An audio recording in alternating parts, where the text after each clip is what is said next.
Welcome to World Star Love. Go to spot for the latest. Welcome to subscribe. Princess Eugenie case. ILENCE King Charles Parler movie. The winds of change have swept through Buckingham Palace, but no one anticipated the storm that would follow. King Charles II, now firmly seated on the throne, has made a series of bold and controversial decisions aimed at streamlining the monarchy. And while many senior royals fell in line or chose silence, one voice has risen, elegant, composed, and unexpected. Princess Eugenie of York, the youngest daughter of Prince Andrew and Sarah, Duchess of York, has broken her silence.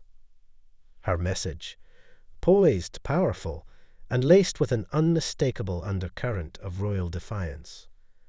The power move heard around the palace. It started with a single decree. In a strategic effort to modernize and slim down the monarchy, King Charles made a sweeping change to the councillors of state, the select royals authorized to step in for the monarch in times of illness or absence.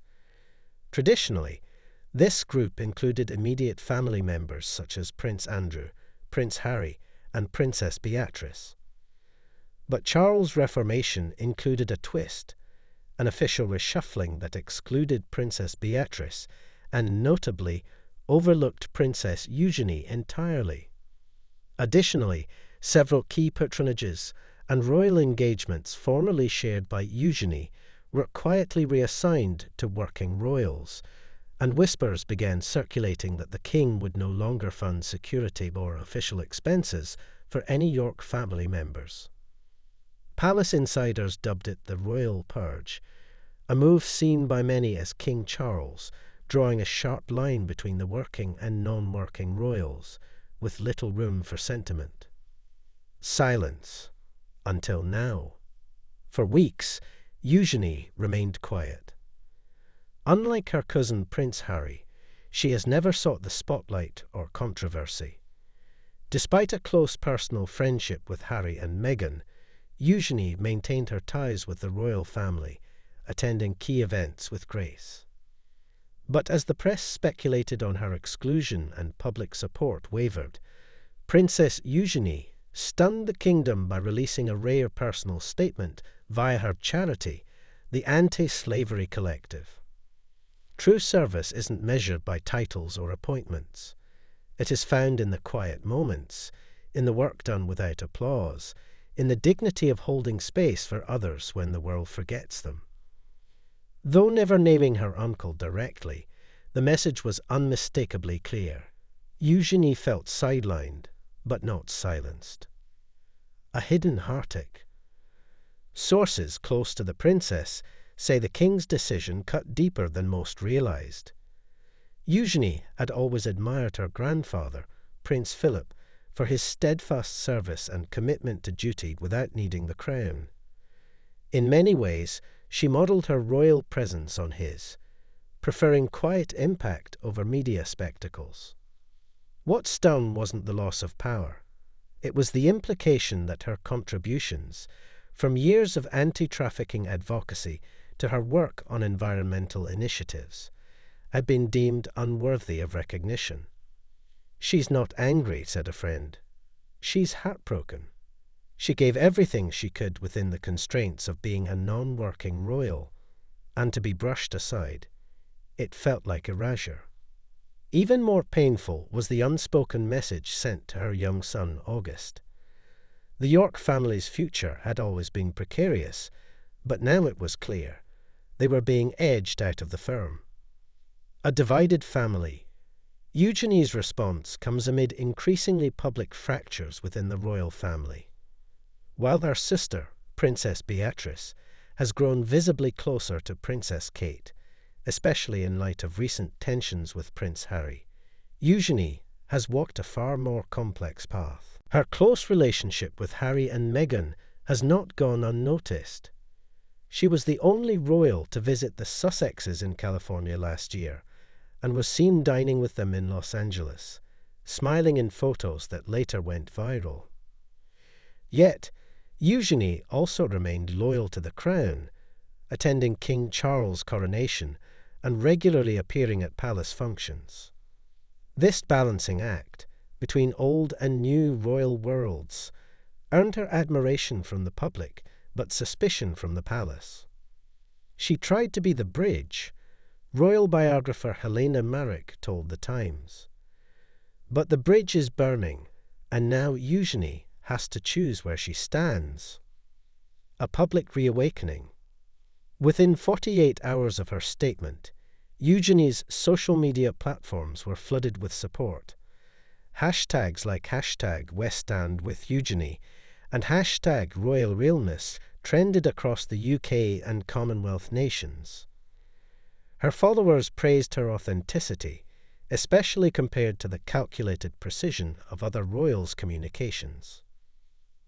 What she's doing is reclaiming her narrative, said British journalist Saffron Leclerc.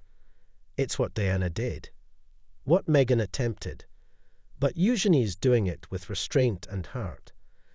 That's what makes it land so powerfully. Notably, her next public appearance came at a charity summit in Geneva, where Eugenie spoke passionately about the fight against modern slavery. Clad in a sleek forest green suit, echoing her environmental activism, she began her speech not with statistics, but with a quote from Maya Angelou. "There is no greater agony than bearing an untold story inside you." The room erupted in applause, but back home, the message wasn't lost. King Charles' counterplay. Buckingham Palace did not respond directly to Eugenie's statement. However, palace sources confirmed that the king has no intention of reversing the changes. His Majesty respects all members of the royal family. Read a carefully worded press note, but remains committed to a vision of the monarchy that is lean, focused, and forward-facing. Privately, some insiders suggest Charles is frustrated by Eugenie's subtle resistance. Though she has not spoken ill of the monarchy, her actions, especially her continued closeness with Harry, are seen as disruptive to the image of unity the king is striving to restore. The Queen, however, is believed to have reached out to Eugenie personally in what one aide called a conversation filled with maternal warmth. But the division remains. The family's group dynamics, once managed behind polished palace doors, now resemble a royal chessboard, with Eugenie stepping into a square no one expected. What's next for Princess Eugenie? Royal watchers are divided. Some believe Eugenie is laying the groundwork for a new kind of public figure, a post-royal royal, one who keeps the dignity of the crown but answers to no one. Others speculate she may eventually move to the US permanently, where her philanthropic work and connections with the Sussexes could flourish. Already, she's received invitations from global platforms like the World Economic Forum, TED, and UN Women to speak about human rights and social justice. She's not just a pretty face with a title anymore, says royal commentator Jules Mallory. She's becoming a force, quiet, consistent, and deeply principled. A royal legacy reimagined. It's easy to forget that Princess Eugenie once represented the quieter wing of the royal family, graceful, polite, rarely in the headlines.